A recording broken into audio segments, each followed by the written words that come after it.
रत्निया नमस्कार दोस्तों। स्टॉक्स बाज़ीगर के यूट्यूब चैनल पे आप सभी का स्वागत है। तो थोड़ा सा हम लोग रिकैप कर लेते हैं कि अब तक मार्केट में चल क्या रहा है। यूक्रेन और जो रशिया है उन दोनों के बीच में जो वॉर चल रहा है उसको 15 दिन से ऊपर हो चुके हैं और वहाँ पे अब थोड़ा सा पॉजिटिव न्यूज़ ये चल के आ रहा है कि कहीं ना कहीं पे जो यूक्रेन के प्रेसिडेंट हैं उन्होंने बोल दिया है कि हम लोग अब ईगर नहीं है कि नाटो की मेंबरशिप ले ले। ये जो सब चल रहा था उसके पीछे रीज़न यही था कि रशिया यूक्रेन का जो यूरोप से नज़दीकी बढ़ रहा था उससे थोड़ा सा बौखला गया था।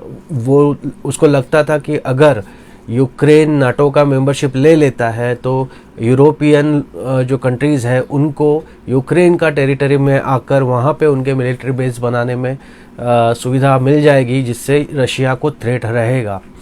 तो इसलिए पिछले 8 सालों से ये जो यूक्रेन और रशिया है उनके बीच में ये जो कोल्ड वॉर जो चल रहा था वो अब एस्केलेट होके वॉर में कन्वर्ट हो चुका है। रशिया बहुत ब्रूटली अटैक कर रहा है। आज तो मैंने सुना एक मैटरनिटी हॉस्पिटल को टारगेट बनाया गया जहाँ पे नए नए पैदा हुए बच्चे भी मर चुके हैं। तो आप समझ सकते हो कि पुतिन किस तरीके से अब एग्रेसिव है। तो एज अ इन्वेडर पूरा वर्ल्ड उसको अब क्रिटिसाइज़ कर रहा है। यूएस और बचे हुए और 27 कंट्रीज़ ने उसके ऊपर सैंक्शन लगा दिया है। तो ट्रेड वॉर से तो रशिया कभी डरा नहीं है, उल्टा उसने इंटरेस्ट रेट डायरेक्ट 20 कर दिया ताकि वहाँ से मतलब जो भी इन्फ्लेशन हो वो एब्जॉर्ब किया जाए। तो इस तरीके से रशिया किसी की सुन नहीं रहा है, मनमानी कर रहा है। एंड यूक्रेन फिर भी प्रेजेस ले रहा है क्योंकि लोग उसके प्रेसिडेंट के साथ सिंपथाइज कर रहे हैं। उसका जो नेवर गिव अप एटीट्यूड है, जो लड़ने का वो अपने देश के लिए और अपने लोगों के लिए जो लड़ने का वो हौसला दिखा रहा है, उसके वजह से उसको प्रेजेस काफ़ी मिल रहे हैं। लेकिन देखा जाए तो मार्केट बौखला चुका है क्योंकि जो जियोपॉलिटिकल टेंशन होते हैं उससे हमेशा एक अनसर्टेनिटी रहती है, जिसके कारण मार्केट थोड़ा सा बैकफुट पे चला जाता है।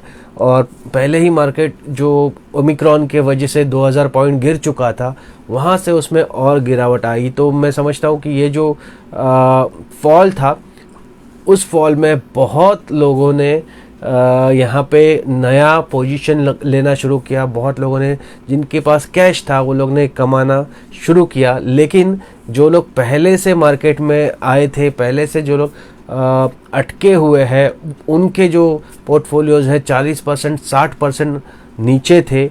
अब थोड़ा बहुत वो पिछला 3 दिन में सुधर कर मेरे ख्याल से 30-35% तक अब नीचे रहेंगे। बट उनका जो बाइंग प्राइस है उसको आने में काफ़ी देर लगेगा क्योंकि मैं नहीं समझता कि ये इतने जल्दी ख़त्म होने वाला है।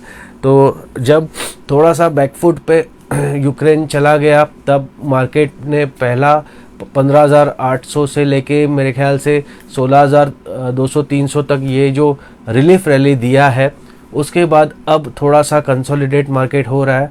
कल का जो रैली है वो मेरे ख्याल से बीजेपी का जो 4 स्टेट में जीतना है वो भी एक उसके पीछे रीज़न था। तो ऐसा नहीं है कि सिर्फ जो क्रूड प्राइस थोड़ा सा 130 से लेकर 113-14 से लेकर 107 पे चले गए, सिर्फ उसका इफ़ेक्ट वो नहीं है। उसके अलावा भी और कुछ रीज़न्स है। जैसे कि मैंने बोला कि डोमेस्टिक लेवल पे जो असेंबली इलेक्शंस के जो रिज़ल्ट आए वो बहुत बड़ा ट्रिगर था कल का मार्केट के लिए। तो आज लेकिन थोड़ी सिचुएशन अलग है। आज फ्राइडे है तो आज मार्केट थोड़ा सा कंसोलिडेट करने की तरफ रुख दिखा रहा है। रेट सेंसिटिव जो सेक्टर्स है वहाँ पे बड़ी बिकवाली आ सकती है।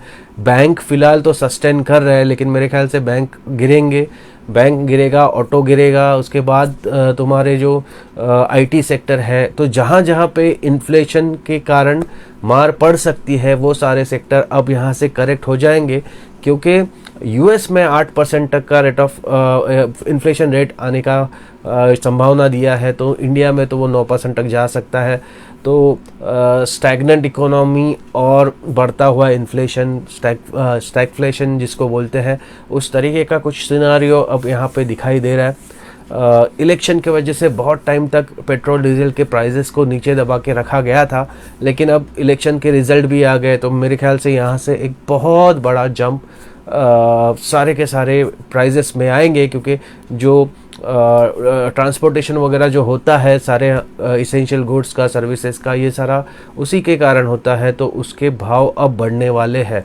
तो अगर आप देखोगे तो डीमार्ट में आप 4,000 में पहले जितनी सारी पूरे महीने का तुम राशन लेकर आ सकते थे, लेकिन अब आप हार्डली 10 से 15 दिन का राशन 4,000 रुपये में लेकर आ जाओगे।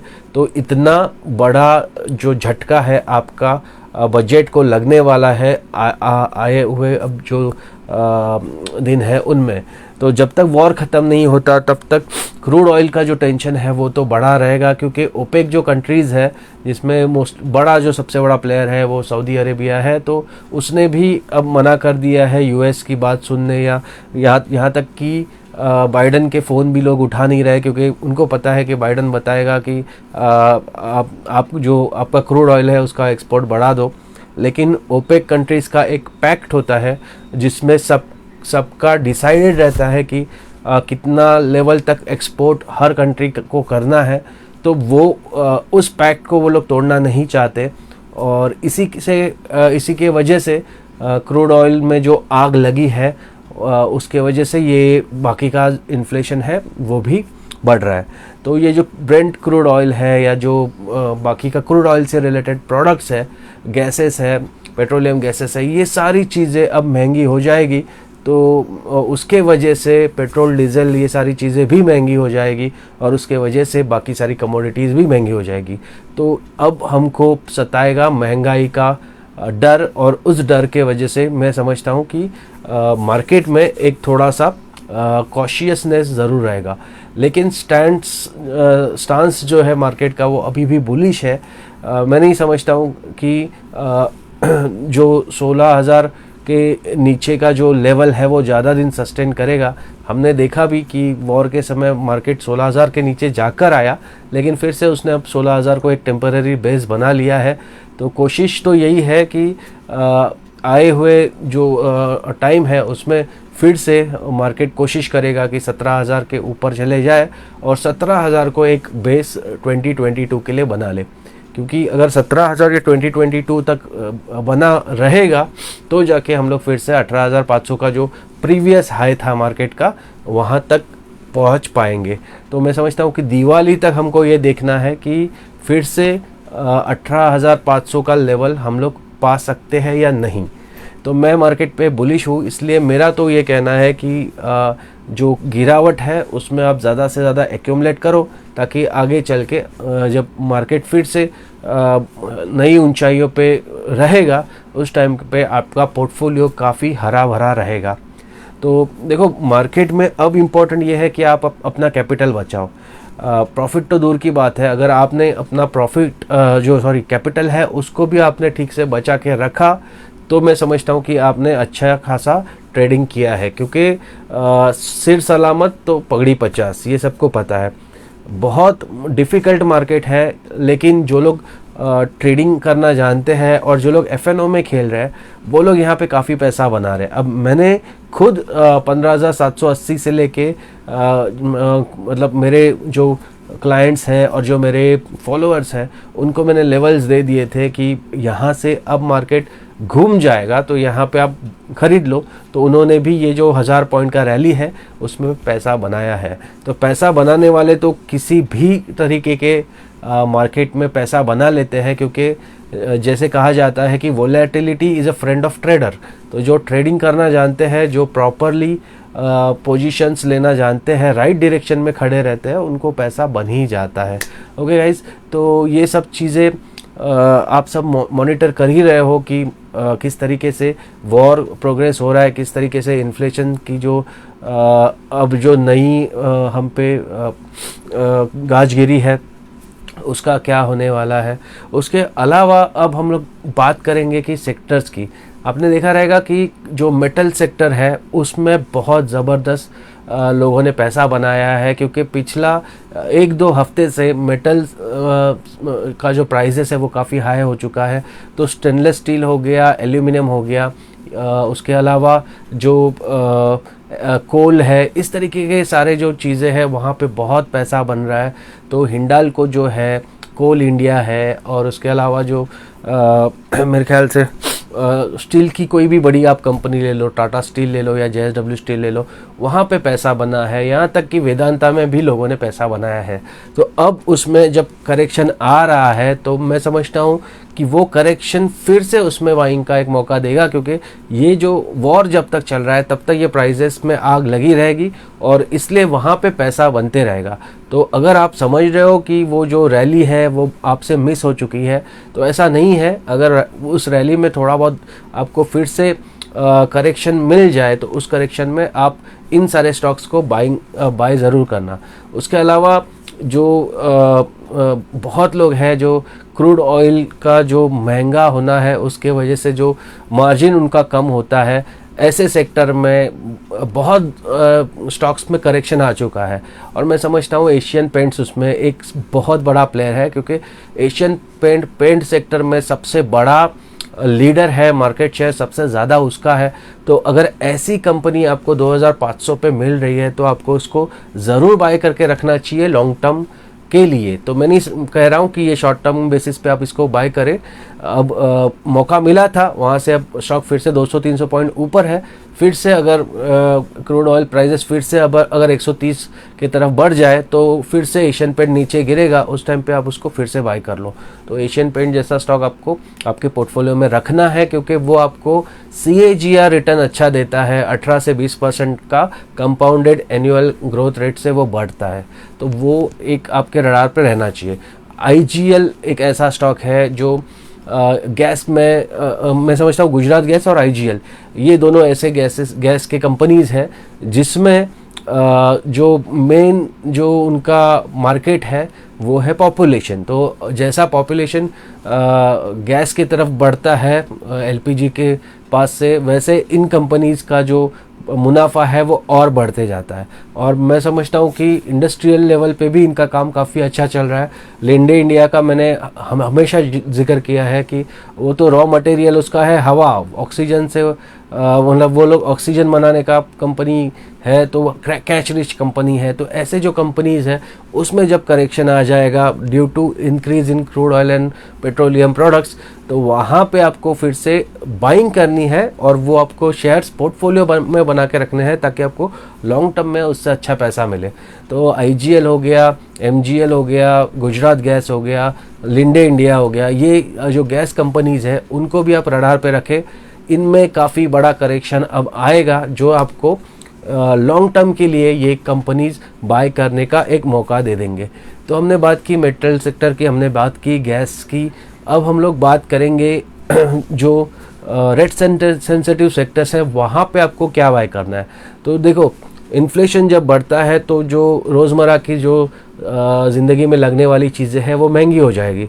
तो उसके कारण डीमार्ट जैसा जो कंपनी है या जो HUL है, तो जो FMCG प्लेयर्स है वहाँ पे थोड़ा हो सकता है कि वो लोग अपना प्राइजेस कस्टमर्स को ट्रांसफ़र कर दें। मतलब जो इन्फ्लेशन है उसका मार अब कस्टमर को पड़ेगा, तो वो लोग अपना मार्जिन इंटैक्ट रख लेंगे, लेकिन वहाँ पे काफ़ी बड़ा करेक्शन आएगा, क्योंकि उनका अगर इनिशियल डे में अगर वो लोग अचानक से प्राइसेस बढ़ा देते हैं तो वो कस्टमर के लिए अच्छा नहीं होता। तो थोड़ा बहुत वो लोग एब्जॉर्ब करेंगे और उसके बाद वो लोग प्राइसेस बढ़ाना शुरू करेंगे, तो उस टाइम पे उनका जो मार्जिन है वो श्रिंक हो जाएगा और वो लोग सिर्फ अपना मार्केट शेयर बचाने के चक्कर में थोड़ा दिन रहेंगे और उस टाइम में ये शेयर्स नीचे आ जाएंगे। तो ये क्वार्टर में आपको मौका मिलेगा, इन शेयर्स को आपको बाय करना है और लॉन्ग टर्म में इससे आपको पैसा बनेगा। तो ये जो चीज़ें हैं मैं इसलिए आपको बता रहा हूँ कि बहुत बार ऐसे होता है मार्केट में कि हम लोग ग्रोथ स्टॉक के पीछे पड़ते हैं। ग्रोथ स्टॉक जो रहते हैं वो लोग इतना हाई पी पे, वो लोग अनाप शनाप हाई पी पे वो लोग जाकर बैठ जाते हैं कि वहाँ से फिर जब गिरावट आती है तो हम लोग ट्रैप हो जाते हैं। बहुत सारे लोग हैप्पीएस्ट माइंड में ट्रैप्ड है, बहुत सारे लोग पेटीएम में ट्रैप है, बहुत सारे लोग ऐसे बड़े बड़े नामों में ट्रैप है जो कि अनाप शनाप पी पे ट्रेड कर रहे थे, तो वहाँ से उनमें काफ़ी बड़ा करेक्शन आ चुका है। और मैं समझता हूँ कि इसीलिए इम्पॉर्टेंट ये है कि अपना जो पोर्टफोलियो है उसको वेल डाइवर्सिफाइड रखिए और ऐसे स्टोरीज को आप एक्सप्लोर कीजिए जहाँ पे जब भी बड़ा करेक्शन भी हो, उन स्टॉक्स में करेक्शन जो हो वो ज़्यादा नहीं हो, और जैसे उसमें करेक्शन हो वहाँ पे लोग बाय करने के लिए आए। तो ये कब पॉसिबल है? ये तभी पॉसिबल है जब वो स्टोरीज जो है वो स्ट्रांग है। और वो स्टोरी स्ट्रांग कब होती है? जब उसका मैनेजमेंट अच्छा होता है, जब उसका जो प्रॉफिटेबिलिटी जो होता है वो अच्छा होता है, डेट कम होता है या डेट नेग्लिजिबल होता है, कैश फ्लो रिच कंपनीज होती है, कैश पे बैठी हुई कंपनीज होती है, और सबसे इम्पॉर्टेंट है उनका ऐसा कुछ यूएसपी होता है जो उनको मार्केट में लीडर बना के रखता है या तो सेकेंड प्लेस पे रखता है। तो इम्पॉर्टेंट ये है कि जो ऐसे मॉडल्स हैं जो इजीली रेप्लिकेट नहीं हो सकते, या फिर ऐसे कंपनीज है जो काफ़ी रोबस्ट है, भले ही उनके मॉडल रेप्लिकेट हो सकते हैं लेकिन वो बहुत बड़ी पहले ही बन चुकी है, ऐसे कंपनीज में आपको इन्वेस्ट करना है ताकि आपको यहाँ से भी CAGR रिटर्न्स अच्छा मिले। फिर से मैं दोहराऊंगा कि मार्केट है, इसमें लॉसेस होगा, ऐसा नहीं है कि हर कोई यहाँ पे हमेशा प्रॉफिट बनाता है। इसलिए अगर इस साल आपने अपना कैपिटल भी बचा के रखा, प्रॉफिट भले ही ना आप कमाए बट आपने अपना कैपिटल बचा के रखा, लॉसेस आपने बहुत ज़्यादा कंट्रोल में रखा और बहुत कम रखा, तो भी मैं समझता हूँ कि आप अच्छा काम कर रहे हो, क्योंकि यहाँ पे बड़े बड़े ट्रेडर्स की यहाँ पे हालत ख़राब है। तो मैं समझता हूँ कि अगर आपने फेयर इनफ आपने अपने आप को वेल पोजीशन में रखा है, ज़्यादा लेवरेज पे आप काम नहीं कर रहे हो, ज़्यादा आप बड़े क्वांटिटीज़ के साथ खेल नहीं रहे हो, या आपने अनाप शनाप रिस्क नहीं ली है, तो मैं समझता हूँ कि आप बहुत अच्छा कर रहे हो। तो ये बना के रखिए।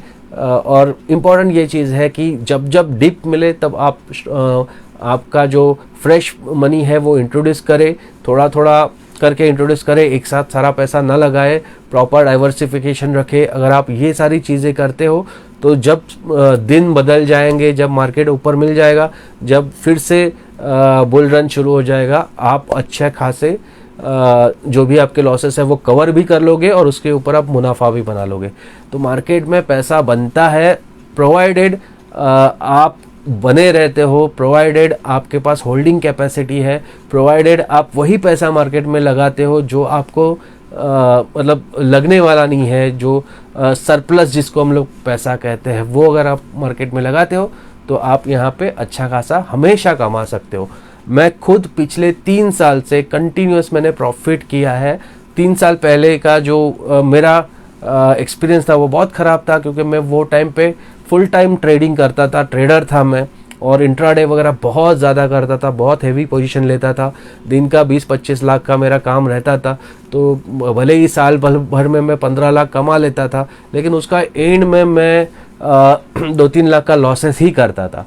पिछले 3 साल से भले ही मैं इतना ज़्यादा कमा नहीं पाया हूँ, मार्केट से प्योरली नहीं कमा रहा हूँ, बट जो भी मैं कमा रहा हूँ वो प्योरली पोजिशनल ट्रेडिंग पे कर रहा हूँ। ना तो मैं FNO करता हूँ, मैं प्योरली कैश मार्केट में काम करता हूँ, सिर्फ स्टॉक्स में काम करता हूँ, इक्विटी में काम करता हूँ, इसलिए मेरा चैनल का नाम भी स्टॉक्स बाजीगर है। उसके बावजूद 3 साल से मैं प्रॉफिटेबल हूँ और ये प्रॉफिट मैं कंटिन्यू भी करूँगा, क्योंकि एक स्टाइल है जो इंसान एक्सपीरियंस से डेवलप कर लेता है, और उस स्टाइल को जब वो स्टिक करता है, हम लोग उसको ट्रेडिंग सिस्टम बोलते हैं। लेमैन के लिए मैं ये स्टाइल वर्ड का यूज़ कर रहा हूँ। तो जो ट्रेड सिस्टम आप जब अपना बना लेते हो और उसको स्टिक करते हो, डिसिप्लिन रखते हो, तो आप पैसा बना लेते हो। उसमें कोई बड़ा रॉकेट साइंस तो है नहीं। ओके गाइस, तो आज के लिए इतना ही। Thank you very much, good bye.